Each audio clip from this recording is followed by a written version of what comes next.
আসসালামু আলাইকুম, সবাইকে শুভ সকাল। প্রিয় শিক্ষার্থীরা কেমন আছো? তানভীর, সাহল। স্যার আলহামদুলিল্লাহ জি ভালো স্যার। আছে, আপনি কেমন আছেন? জি স্যার, ভালো আছি। আচ্ছা, তোমাদের এই সালের দ্বিতীয় ক্লাস, উৎপাদন ব্যবস্থাপনা ও বিপণন, প্রথম পত্রের তৃতীয় অধ্যায়ের দ্বিতীয় ক্লাস আজকে,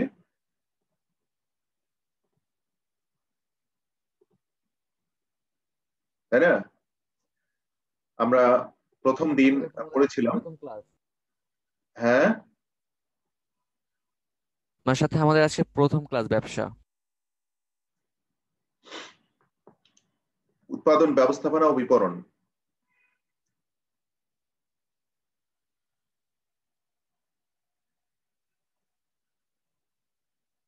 তোমাদের সবাই মার্কেটিং এর জয়েন করেছো না এখানে?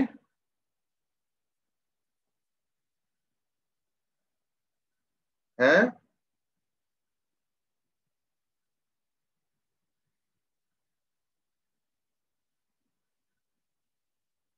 মুন্না বিশ্বাস, তানভীর,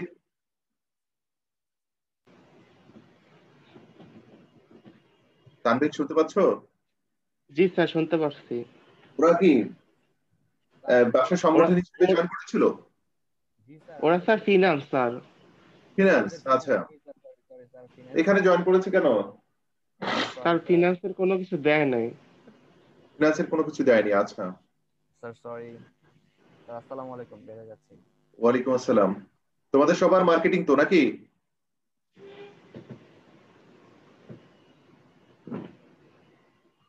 জি স্যার, এখন স্যার আমি স্যার একা এখন।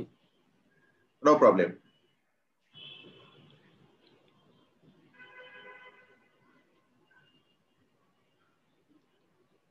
ওকে, আমরা গতদিন আলোচনা করেছি হলো উৎপাদনের মাত্রা, উৎপাদন মাত্রার প্রকারভেদ, উৎপাদন মাত্রার গুরুত্ব, তাই তো? জি স্যার। আর আজকে তো 10টায় মার্কেটিং ক্লাস।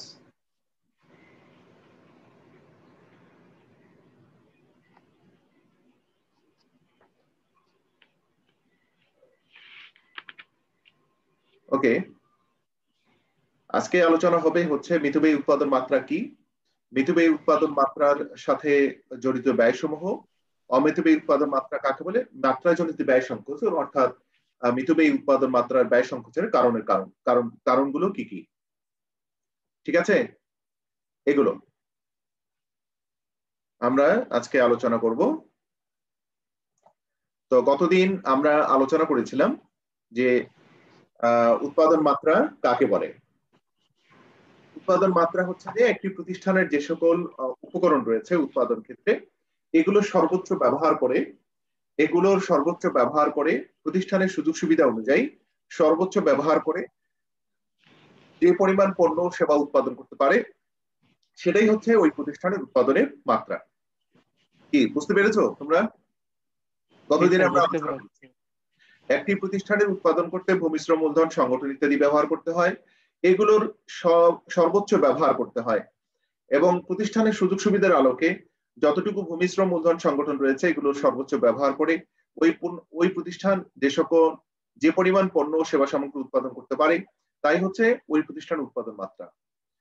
তাহলে এই উৎপাদন মাত্রাকে আমরা বলেছি যে বাংলাদেশ শিল্প নীতি হচ্ছে 2016, এ অনুযায়ী উৎপাদন মাত্রাকে ওরা 4টি ভাগে ভাগ করা হয়েছে, মানে প্রধানত তিনটি ভাগ। একটা হচ্ছে ক্ষুদ্রায়তন শিল্প উৎপাদন, মাঝারি আয়তন উৎপাদন আর বৃহদায়তন উৎপাদন। এগুলো ক্লাসিফিকেশন আমরা গতদিন দেখেছি, এই চিত্রটা তোমাদেরকে লিখতে দেওয়া হয়েছিল। লিখেছো তোমরা সবাই? অলিদ, সিয়াম, তানভীর? জি স্যার, লিখেছি স্যার। অলিদ, না লিখলে বলো, অসুবিধা নেই। সিয়াম, তানভীর জি স্যার। লিখেছো? স্যার লিখছি স্যার, আচ্ছা, মনে ছিল না। হ্যাঁ, মুখস্থ হয়েছে? জি স্যার, এমনি বলতে পারবো। আচ্ছা, বলতে পারবে, তাহলে আমি একটু ধরার চেষ্টা করি। হচ্ছে মাঝারি প্রতিষ্ঠানের, বাণিজ্যিক ও সেবা ধরনের প্রতিষ্ঠানের শ্রমিক সংখ্যা কত? স্যার 51 থেকে 120 জন। 51 থেকে 120 জন, রাইট। আর শ্রমঘন শিল্প প্রতিষ্ঠানের উৎপাদনধর্মী শ্রমঘন শিল্প প্রতিষ্ঠানের সর্বোচ্চ শ্রমিক সংখ্যা কত হবে মাঝারি আয়তন উৎপাদন মাঝারি শিল্প প্রতিষ্ঠানে? স্যার 1000, সর্বোচ্চ 1000। আর বৃহৎ আয়তনের ক্ষেত্রে 1000-এর স্যার 1000 জনের অধিক। অধিক, রাইট, 1000 জনের বেশি হতে হবে। এই চার্টটুকু মুখস্থ না থাকলে এই অধ্যায় থেকে তোমাকে অ্যান্সার করা কঠিন হয়ে যাবে, করতেই পারবে না। এই তুমি যেভাবেই অ্যান্সার করো না কেন তোমাকে এই তথ্যগুলো উপস্থাপন করতেই হবে। তোমাকে যদি ক্ষুদ্র শিল্পের কথা বলে তাহলে এই কথাগুলোই তোমাকে বলতে হবে। ধরে নাও যে 70 লক্ষের কথা বলা হয়েছে, মানে 1 কোটির কথা বলা হয়েছে।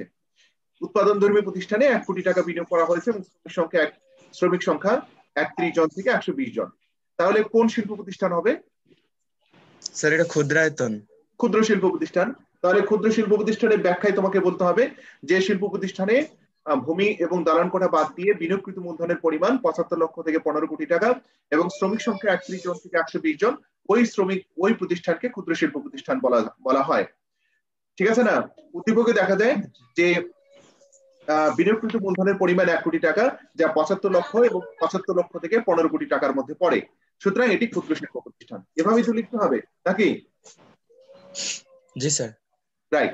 এই কথাগুলো, এই উত্তরটুকু লিখতে গেলেই তোমাকে এই ব্যাখ্যাটুকু জানতে হবে, অবশ্যই জানতে হবে। কয়বার করে লিখেছো বলো? স্যার একবার। একবার। তাহলে আরো একবার তোমরা বাসায় লিখবে। হোমওয়ার্ক কিন্তু আছে, এটাও কিন্তু আজকের হোমওয়ার্কে দিয়েছি। এখন আজকের প্রশ্ন ছিল মিতব্যয়ী উৎপাদন মাত্রা কাকে বলে? মিতব্যয়ী, ইকোনমিক। মিতব্যয়ী মানে কি বলো তো দেখি? মিতব্যয়ী কে বলতে পারবে সাধারণ ভাষায়? স্যার অপচয় না করা। হ্যাঁ, অতিরিক্ত খরচ না করা। অতিরিক্ত খরচ করা না। অতিরিক্ত খরচ না করা, মিতব্যয়ী হচ্ছে অতিরিক্ত খরচ না করা। ঠিক আছে? জি স্যার।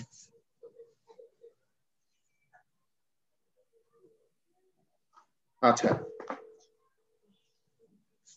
মিতব্যয়ী হচ্ছে অতিরিক্ত খরচ না করা। তার মানে হচ্ছে যে উৎপাদন মাত্রা বৃদ্ধি পেলে গড় উৎপাদন ব্যয় হ্রাসের যে ধারণা, তাই হচ্ছে মিতব্যয়ী উৎপাদন মাত্রা। বুঝতে পেরেছো? উৎপাদনের মাত্রা যদি বৃদ্ধি পায়, আমরা আমাদের কি করি? সুযোগ সুবিধা অনুযায়ী আমরা বেশি বেশি উৎপাদন করার চেষ্টা করি, কিন্তু যত বেশি উৎপাদন করব স্বাভাবিকভাবেই গড় উৎপাদন খরচ কমে যাওয়ার কথা। তো যতক্ষণ কমবে ততক্ষণই হচ্ছে মিতব্যয়ী উৎপাদন মাত্রা। তোমরা কি বুঝতে পারছো? যেমন একটা এক্সাম্পল বলি। হ্যাঁ, যেমন ধরে নাও যে 10টা পেন উৎপাদন করতে খরচ হচ্ছে 10 টাকা, প্রতি পেনের গড় খরচ হচ্ছে 10 টাকা। বুঝেছো? এই তোমরা কি আমার কথা বুঝতেছো? জি স্যার, জি স্যার বুঝতেছি, বলেন। আবার বলি, 10টা পেন যখন উৎপাদন করেছে তখন গড় উৎপাদন খরচ প্রত্যেকটি পেনের পেছনে খরচ পড়েছে 10 টাকা। যখন 15টি উৎপাদন করেছে তখন গড় উৎপাদন খরচ পড়েছে 9 টাকা, প্রত্যেকটি পেনের পেছনে 9 টাকা। আবার যখন 20টা পেন উৎপাদন করেছে তখন গড় উৎপাদন খরচ পড়েছে 11 টাকা। বলতে দেখি গড় উৎপাদন, মিতব্যয়ী উৎপাদন মাত্রা কত? 10, 15 না 20?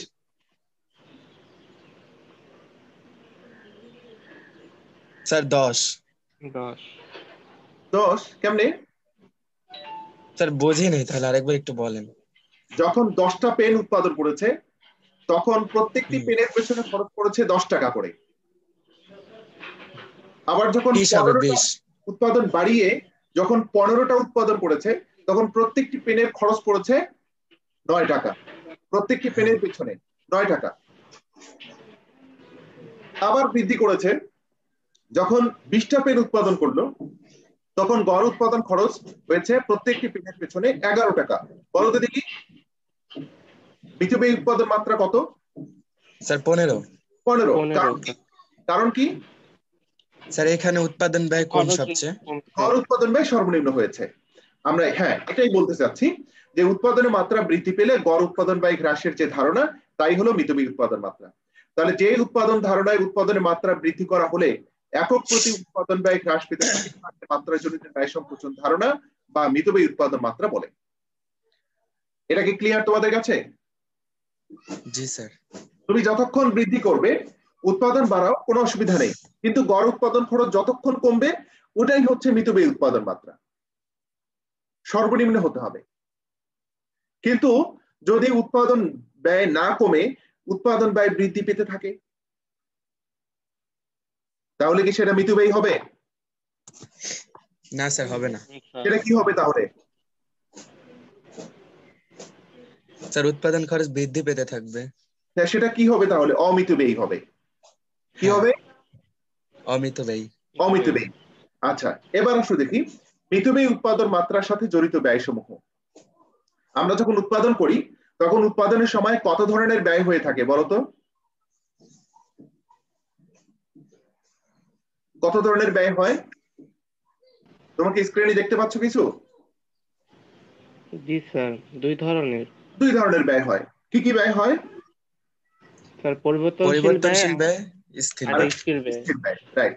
পরিবর্তনশীল ব্যয় আর একটা হচ্ছে স্থির ব্যয়। তাহলে পরিবর্তনশীল ব্যয় কাকে বলে, স্থির ব্যয় কাকে বলে? পরিবর্তনশীল ব্যয় অলওয়েজ পরিবর্তনশীল আর স্থির ব্যয় অলওয়েজ স্থির থাকবে। তোমরা তো অ্যাকাউন্টিং করো, ফিক্সড কস্ট আর ভেরিয়েবল কস্ট তোমরা তো জানো, নিশ্চয়ই জানার কথা। তাহলে পরিবর্তনশীল ব্যয় কাকে বলে? যে ব্যয় উৎপাদন হ্রাস বৃদ্ধির সাথে সাথে যে ব্যয় হ্রাস বৃদ্ধি ঘটে সেই ব্যয়কে পরিবর্তনশীল ব্যয় বলে। বুঝেছো? জি স্যার, একটু আগে যে উদাহরণটা দিলেন সেটাই তো পরিবর্তনশীল ব্যয়ের। পরিবর্তনশীল ব্যয় ধরে নাও যে একটা পেন উৎপাদন করতে 5 টাকা খরচ হয়, তাহলে দুইটা পেন উৎপাদন করতে 10 টাকা খরচ হবে, ঠিক কিনা? জি জি। তিনটা পেনে কত টাকা খরচ হবে? তিনটা পেন উৎপাদন করলে 15 টাকা, চারটা পেনে 20 টাকা। 20 টাকা। অর্থাৎ আবার যদি তুমি 15টা উৎপাদন করো তাহলে কতটা লাগবে, কত টাকা খরচ হবে?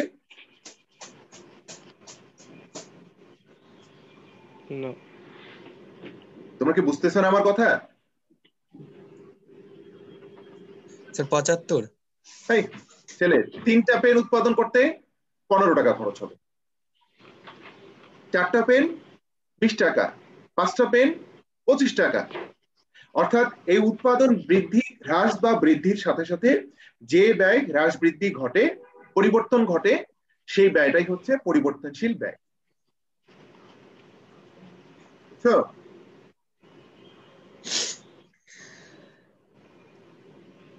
তানভীর, অলিদ, জি স্যার।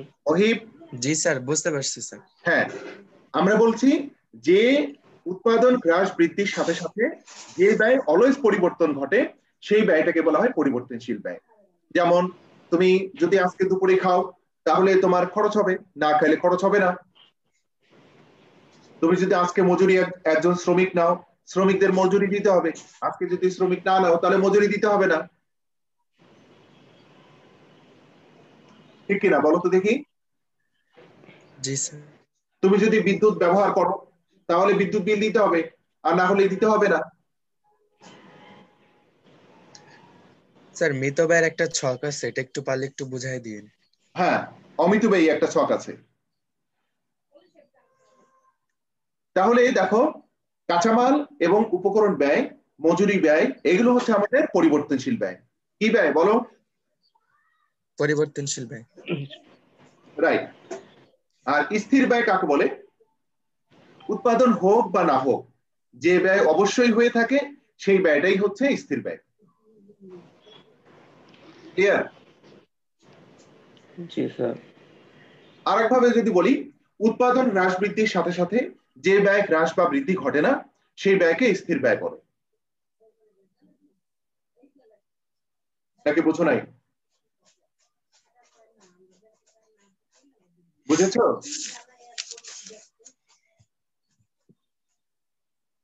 এই হ্যাঁ বা না বলো না। বুঝেছি। হ্যাঁ, যেমন হচ্ছে তোমরা বাসা ভাড়া বলো তো দেখি, বাসায় তোমার থাকলেও বাসা ভাড়া দিতে হয় নাকি না থাকলেও বাসা ভাড়া দিতে হয়? স্যার দুইটাই। দুইটাই। তুমি থাকো আর না থাকো তোমাকে বাসা ভাড়া দিতেই হবে, এটা তোমার ফিক্সড কস্ট, ঠিক কিনা? জি স্যার ঠিক। কিন্তু তুমি যদি তোমার হচ্ছে যে খাতা কলম আছে, এই খাতা কলম যদি তুমি ব্যবহার করো তাহলে খরচ হবে, আর ব্যবহার না করে খরচ হবে না। তাহলে ব্যবহার করার সাথে সাথে খরচের হ্রাস বা বৃদ্ধি ঘটছে। সুতরাং যা হ্রাস বৃদ্ধি ঘটছে তা পরিবর্তনশীল, আর যা হ্রাস বৃদ্ধি ঘটছে না কিন্তু ব্যয় হচ্ছেই হবেই, সেটা হচ্ছে স্থির ব্যয়।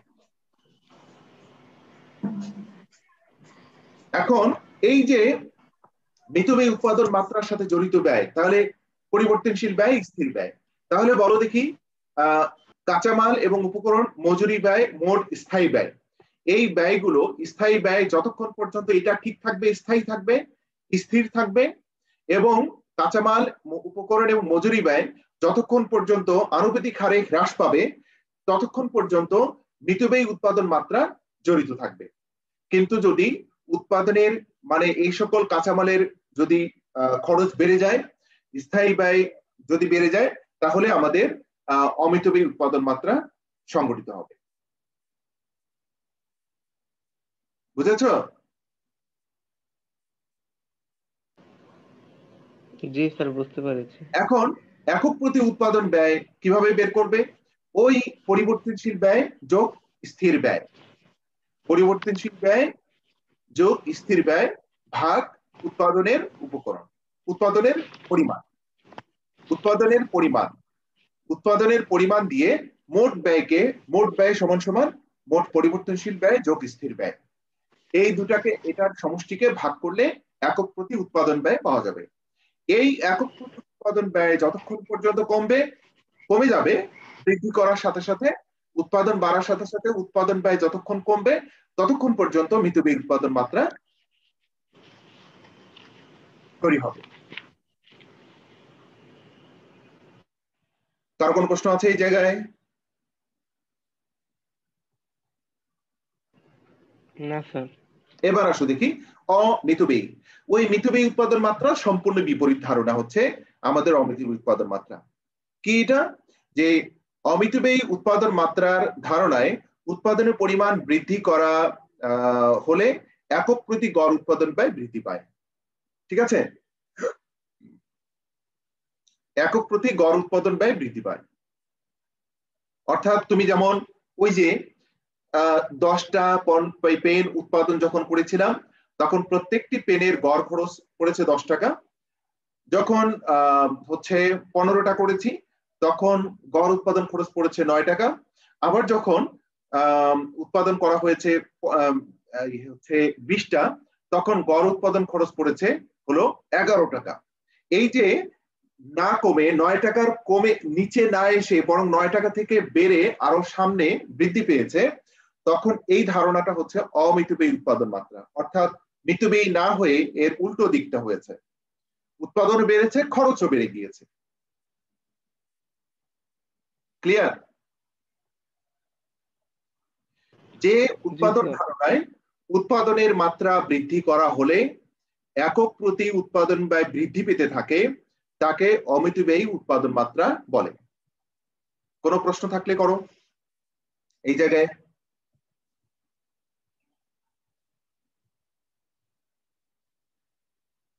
আছে কোনো প্রশ্ন আছে? স্যার আমি কি এই অমিতব্যয় উৎপাদন ব্যয় এটা কি বলতে পারি যে যে উৎপাদন মাত্রায় এই উৎপাদন ব্যয় হ্রাস না হয়ে ক্রমেই বৃদ্ধি পেতে থাকে তাকে অমিতব্যয় উৎপাদন মাত্রা বৃদ্ধির সাথে সাথে, উৎপাদন মাত্রা বৃদ্ধির সাথে সাথে, উৎপাদন মাত্রা যেমন এই 10টা 15টা 20টা, এটা হচ্ছে উৎপাদন মাত্রা। এই উৎপাদন মাত্রা বৃদ্ধির সাথে সাথে গড় উৎপাদন ব্যয় হ্রাস না পেয়ে বরং বৃদ্ধি পায়। গড় উৎপাদন ব্যয় কি হ্রাস না পেয়ে বরং কি হয়? বৃদ্ধি পায়। তাহলে সেই উৎপাদন মাত্রাকে বলবো আমরা অমিতব্যয়ী উৎপাদন মাত্রা। ঠিক আছে? Okay sir. ওকে, এখন আসো দেখি এই অমিতব্যয়ী উৎপাদন মাত্রা এবং মিতব্যয়ী উৎপাদন মাত্রার একটা চিত্র আমরা দেখতে চাই। 162 নম্বর পেজ বের করো। 162 নম্বর পেজ বের করেছো সবাই?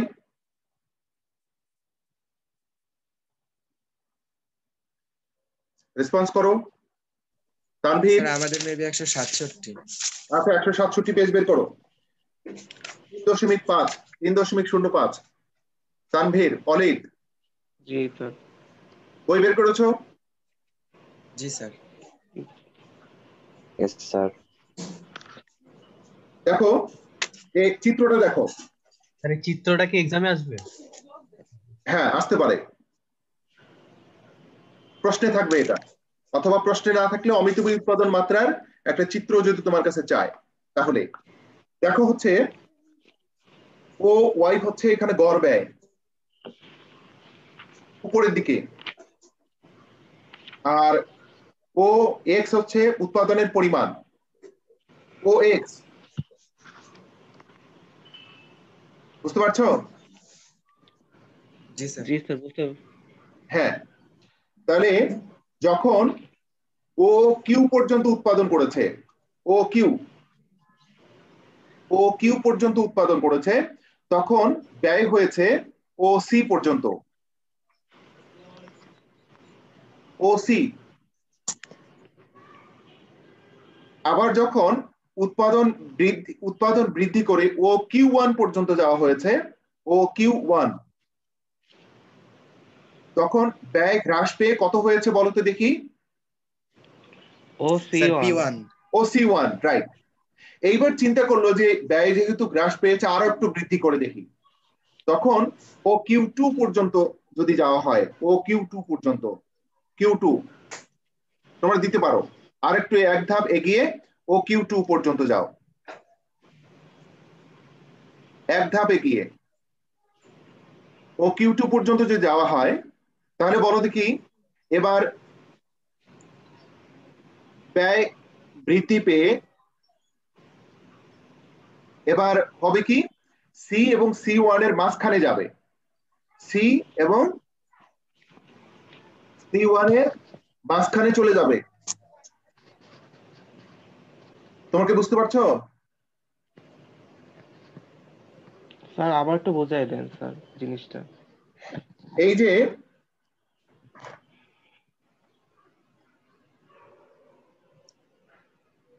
চিত্রটা দেখো, চিত্রটা দেখা যাচ্ছে?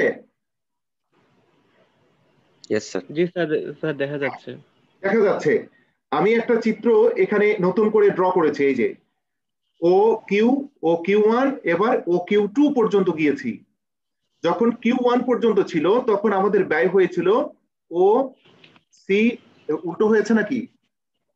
হ্যাঁ ঠিক আছে, ও সি ওয়ান পর্যন্ত, সি ওয়ান পর্যন্ত, অর্থাৎ নিচে, উপর থেকে ব্যয় কমে নিচে এসেছে, তাই না বলো? জি স্যার।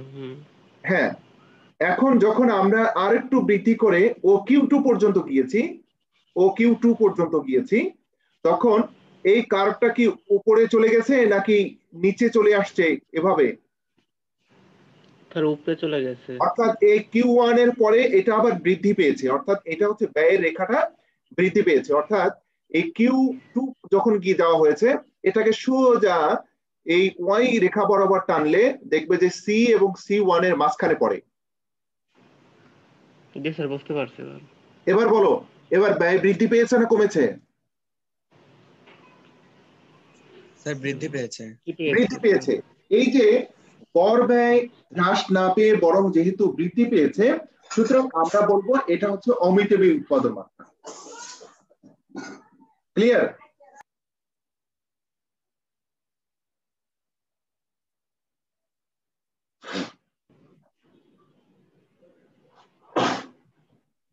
হ্যাঁ তানভীর, বুঝতে পেরেছো? অলিদ? জি স্যার, জি স্যার বুঝতে পেরেছি। সিয়াম? জি স্যার, জি স্যার। ওকে, তাহলে এবার দেখো মাত্রাজনিত ব্যয় সংকোচন বা হ্রাসের কি কারণ রয়েছে? হ্রাসের কারণ, হ্রাসের কারণ হিসেবে তোমরা দেখো এই যে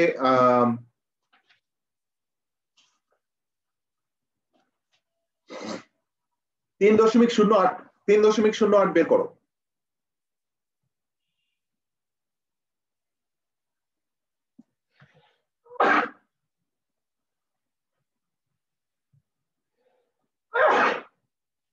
আচ্ছা, আলহামদুলিল্লাহ। মাত্রাজনিত ব্যয় সংকোচনের কারণ বা হ্রাসের, সংকোচন মানে হচ্ছে হ্রাস পাওয়া, বুঝেছো? জি স্যার। স্থায়ী ব্যয়ের প্রসার, দেখো, উৎপাদন হ্রাস বৃদ্ধি হওয়া সত্ত্বেও যে ব্যয়ের কোনো পরিবর্তন হয় না সেই ব্যয়টাই হচ্ছে স্থায়ী ব্যয়। এক্ষেত্রে উৎপাদন বৃদ্ধি পেলেও মোট স্থায়ী ব্যয় বৃদ্ধি পায় না, তাই একক প্রতি স্থায়ী ব্যয় হ্রাস পেয়ে একক প্রতি মোট ব্যয় হ্রাস পায়। অর্থাৎ ধরে নাও স্থায়ী ব্যয় 1000 টাকা, উৎপাদন যখন 500 হয়েছে তখন স্থায়ী ব্যয়কে যদি ভাগ করা হয় তখন 2 টাকা করে পড়ে। আবার যদি বৃদ্ধি পেয়ে উৎপাদন যখন বৃদ্ধি 1000 করা হয়েছে তখন 1000 দিয়ে 1000কে ভাগ করলে 1000 আমাদের স্থায়ী ব্যয় 1 টাকা, তাই না? এইভাবেই যখন 2000 করব, যদি স্থায়ী ব্যয় বৃদ্ধি না পায় তাহলে স্থায়ী ব্যয় 1000কে 2000 দিয়ে ভাগ করলে 50 পয়সা। এই যে স্থায়ী ব্যয় অলওয়েজ স্থায়ী থাকছে, বৃদ্ধি পাচ্ছে না, তাহলে সেই ব্যয়টাকে যখন আমরা উৎপাদন দিয়ে ভাগ করব তখন এই গড় উৎপাদন ব্যয় হ্রাস পাবে আস্তে আস্তে। কি ঠিক আছে? বুঝতে পেরেছো? হ্রাস পাবে না বলতো দেখি উৎপাদন বৃদ্ধি করার সাথে সাথে? জি স্যার, হ্রাস পাবে। কিন্তু যদি কোনো কারণে যে পরিমাণ পণ্য মাত্রা আমরা ঠিক করেছি সেই পরিমাণ পণ্য উৎপাদন করতে যদি আরো স্থায়ী ব্যয় করতে হয়, ধরে নাও একটা এক্সাম্পল দেই, তোমরা আমার এই রুমটাতে আমি 10 জন স্টুডেন্টকে বসাতে পারি, এর চেয়ে বেশি বসাতে পারি না। বুঝতে পারছো? তাহলে এই রুমটা আমার বাসাটা ভাড়া নিতে ধরে নাও 10,000 টাকা খরচ। তাহলে এই 10 জন দিয়ে 10,000কে ভাগ করলে প্রত্যেক জনের ভাড়ে কত পড়তেছে বলো তো দেখি? কত পড়তেছে? 1000। কত পড়ে? 1000। এখন যদি কোনো কারণে স্টুডেন্ট আমার 15 জন হয় তাহলে বলো দেখি আমি এই রুমটাতে আমি অ্যাকোমোডেট করতে পারবো? না স্যার। না, বাধ্য হয়ে আমাকে তাহলে আরো 10,000 দিয়ে আরেকটা ভাড়া নিতে হবে, বাসা ভাড়া নিতে হবে। তাহলে বলো স্থায়ী ব্যয় কি বৃদ্ধি পেল নাকি হ্রাস পেল? স্যার বৃদ্ধি পাইছে। বৃদ্ধি পেয়েছে। তাহলে এখন আগের 10,000 আর পরে নতুন বাসার 10,000, এই 10,000 যোগ 10,000 সমান সমান 20,000। এবার 20,000কে যদি 15 জন স্টুডেন্ট দিয়ে ভাগ করা হয় তাহলে কি খরচ কি 1000-এর চেয়ে বেশি হবে না? প্রায় 1,500 হয়ে যাবে। রাইট। আমরা এটাই বলতে চাচ্ছি যে স্থায়ী ব্যয় যদি কোনো কারণে বৃদ্ধি পায় তাহলে আমাদের গড় উৎপাদন খরচ বেড়ে যাবে, আর যদি স্থায়ী ব্যয় ঠিক থাকে আর যদি উৎপাদন বৃদ্ধি করা হয় উৎপাদনের মাত্রা তাহলে গড় খরচ কমে যাবে। এরপরে নির্মাণ ব্যয় হ্রাস। নির্মাণ ব্যয় মানে হচ্ছে যে প্রতিষ্ঠান বিল্ডিং ভবন ইত্যাদি নির্মাণ করার জন্য যে ব্যয় হয় সেই ব্যয়টা যদি আমরা হ্রাস করি তাহলে মাত্রাজনিত ব্যয় সংকোচন করবে। আবার ক্রয়কৃত কাঁচামালের ব্যয় হ্রাস। তোমরা জানো যে সকল কাঁচামাল ব্যবহার করা হয় এই কাঁচামালগুলোর খরচ আমাদের উৎপাদন ব্যয়কে প্রভাব বিস্তার করে, কি তাই কিনা? রাইট। এখন এখন ধরে নাও যে কাঁচামালগুলো ক্রয় করছো সেই কাঁচামালগুলোর মূল্য যদি আমরা ক্রয়ের ক্ষেত্রে হ্রাস করতে না পারি, বার্গেনিং করে দর কষাকষি করে যদি আমরা হ্রাস করতে না পারি তাহলে গড় উৎপাদন খরচ হ্রাস না পেয়ে বৃদ্ধি পাবে।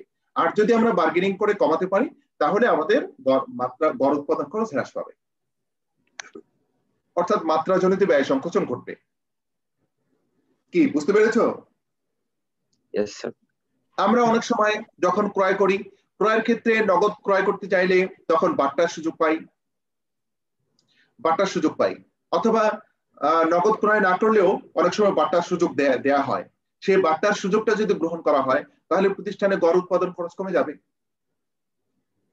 নগদে ক্রয় করলে অনেক সময় কি করি, 1000 টাকা মূল্য লেখা আছে, নগদে ক্রয় করলে 900 টাকায় ক্রয় করা যায়, কিন্তু বাকিতে ক্রয় করলে তোমার কাছ থেকে 1000 টাকাই আদায় করে, আছে না এরকম? হ্যাঁ। তাহলে আমরা এই বাট্টার সুযোগগুলো আমাদের অনেক সময় মাত্রাজনিত ব্যয় সংকোচের কারণ হয়ে দাঁড়ায়। এরপরে হচ্ছে প্রক্রিয়াগত সুবিধা। প্রক্রিয়া মানে হচ্ছে উৎপাদন ক্ষেত্রে যে প্রসেসগুলো মেনটেন করা হয় এই প্রক্রিয়ার মধ্যে রয়েছে কি প্রযুক্তিগত ব্যবহার, হচ্ছে উৎপাদনের পদ্ধতি কৌশল ইত্যাদি। যে কৌশল বা পদ্ধতিগুলো ব্যবহার করা হচ্ছে, যে প্রযুক্তিগুলো ব্যবহার করা হচ্ছে, এই প্রযুক্তির পেছনে যদি অনেক খরচ হয় তাহলে উৎপাদন খরচ বেড়ে যাবে না কমে যাবে? বেড়ে যাবে। আবার আরেকটা হচ্ছে উন্নত প্রযুক্তি সম্পন্ন যে উন্নত যে সকল যন্ত্রপাতি রয়েছে সেগুলোতে বেশি উৎপাদন হয় না কম উৎপাদন হয়? স্যার বেশি উৎপাদন। বেশি উৎপাদন হয়। তাহলে বেশি উৎপাদন হলেও প্রযুক্তির পেছনে বেশি খরচ হলেও আলটিমেটলি গড় খরচ কমে যায়। ঠিক আছে? আর পুরনো প্রযুক্তি যেগুলো রয়েছে এগুলোর পেছনে খরচ কম হলেও উৎপাদন ক্ষমতা তেমন একটা নেই, এই জন্য ওগুলোর আবার খরচ অনেক সময় বেড়ে যায়। তাহলে আমরা বলতে চাচ্ছি যে প্রক্রিয়াগত যে সুবিধা রয়েছে, প্রক্রিয়াগত যে পদ্ধতিগুলো রয়েছে সেগুলোতে আমরা কি ব্যবহার করছি, কিভাবে উৎপাদন করছি তার উপর নির্ভর করবে আমাদের মাত্রাজনিত ব্যয় সংকোচন। এখন আসো দেখি বাড়ির কাজ কি থাকবে। তোমাদের কোনো প্রশ্ন আছে? বলো এই জায়গা থেকে। No sir. অমিত বেই থেকে রেসপন্স করো। স্যার আমাকে একটু আরেকবার এই মাত্রাজনিত ব্যয় সংকোচনের মাত্রাটা একটু বুঝিয়ে দিবেন। মাত্রাজনিত ব্যয় সংকোচনের এটা হ্রাসের কারণ? জি, ওই যে একটা এই লেখচিত্র ছিল যে এখানে ও কিউ লেখচিত্র যেটা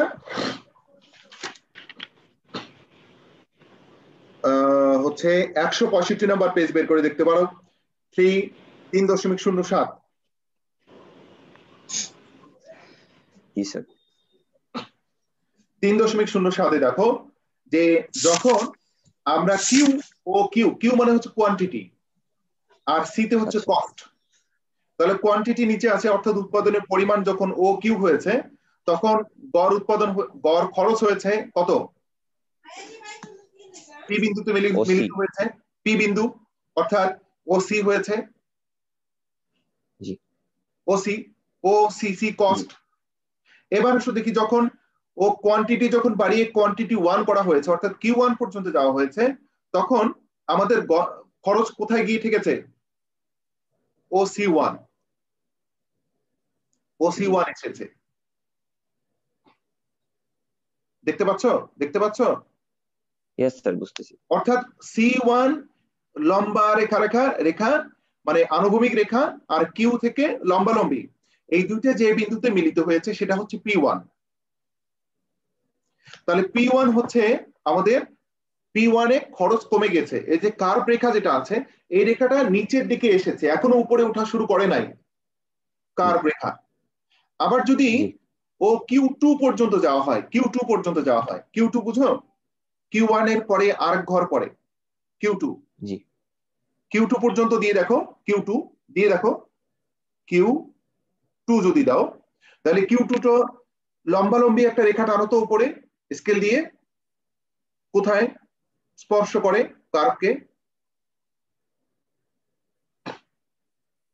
Q2 কে স্পর্শ করো স্যার। হালকা ওই কার্ভ যখন উপরের দিকে যাচ্ছে সেদিকে স্পর্শ করছে। হ্যাঁ, যখন উপরে যাচ্ছে তখন সেদিকে স্পর্শ করেছে, তাই না? তাহলে ওই স্পর্শকারী স্থান আর যে সি এবং C1 এর মাঝখান থেকে একটা রেখা টান দাও, লম্বা রেখা টান দাও, তাহলে দেখবে যে C1 এর উপরে চলে গিয়েছে। কস্ট কি হয়েছে? C1 এর উপরে চলে গেছে। তাহলে বলো দেখি C1 এর উপরে যাওয়া মানে কি ব্যয় বৃদ্ধি পাওয়া না হ্রাস পাওয়া? স্যার বৃদ্ধি পাওয়া। আগে যেখানে Q1 এ আমাদের হ্রাস পেয়ে C1 এ এসেছিল, সেখানে Q2 তে যখন আমরা উৎপাদন করেছি তখন ব্যয় বৃদ্ধি পেয়ে C1 এর উপরে চলে গেছে। তার মানে হচ্ছে কি আমাদের এখানে ব্যয় বৃদ্ধি পেয়েছে। এই যে উৎপাদনও বৃদ্ধি পেয়েছে, ব্যয়ও বৃদ্ধি পেয়েছে, কি ঠিক কিনা বলো তো দেখি? আমাদের Q2 তে যদি যাওয়ার পরে যদি ব্যয় C1 এর নিচে আসতো তাহলে আমরা সেটাকে মিতব্যয়ী বলতাম, কিন্তু C1 এর নিচে না এসে আবার বেড়ে গিয়েছে। তার মানে হচ্ছে যে এটা গড় উৎপাদন খরচ না কমে বরং বৃদ্ধি পেয়েছে। তাহলে এই যে বৃদ্ধি পেল এটার নাম হচ্ছে অমিতব্যয়ী উৎপাদন মাত্রা। আচ্ছা, ক্লিয়ার? বুঝতে পেরেছি, থ্যাংক ইউ। ওকে, এবার তোমার বাসার হোমওয়ার্ক কি থাকবে? বাসার কাজ অবশ্যই আগের লেকচার থেকে 2-1টা প্রশ্ন আমি কিন্তু অ্যাড করে থাকি, এটা তোমরা জানো, ঠিক আছে? উৎপাদন মাত্রা কাকে বলে? ক্ষুদ্র, মাঝারি ও বৃহৎ শিল্পের শ্রমিক ও মূলধনের শকটি, ওই শকটা আবার মুখস্থ লিখবে। যদি তোমরা এখান থেকে 10 মার্ক কনফার্ম করতে চাও তাহলে তোমাকে ওই শর্টটি তোমাকে মুখস্থ করে লিখতেই হবে, খুব কঠিন কাজ নয়। এরপরে আজকের লেকচার থেকে মিতব্যয়ী অমিতব্যয়ী উৎপাদন মাত্রা কাকে বলে, জড়িত ব্যয়সমূহ মানে স্থায়ী ব্যয় চলতি ব্যয় কাকে বলে, আর স্ক্রিনশটটা নিয়ে গ্রুপে দিয়ে দেন। কারকসমূহ। হ্যাঁ এটা স্ক্রিনশটটা নিয়ে স্যার গ্রুপে একটু। হ্যাঁ দিয়ে দিব। তোমাদের কারো কোনো প্রশ্ন আছে? No sir.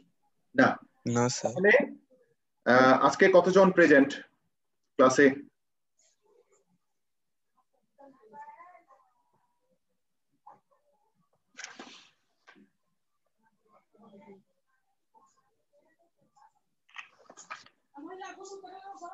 পাঁচজন। তাহলে হচ্ছে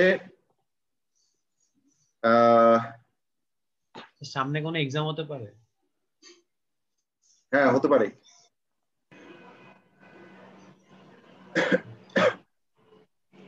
তাহলে ঠিক আছে, তোমরা বাসায় ওই সবটি মুখস্থ করো, আর আজকে লেকচারের যে মিতব্যয়ী অমিতব্যয়ী বিষয়টি যে রয়েছে সেটা নিয়ে ক্লিয়ার ধারণা তোমরা অর্জন করার চেষ্টা করো। ঠিক আছে? হ্যাঁ, সামনে ক্লাসে দেখা হবে ইনশাআল্লাহ। আল্লাহ হাফেজ। আসসালামু আলাইকুম। ওয়ালাইকুম আসসালাম।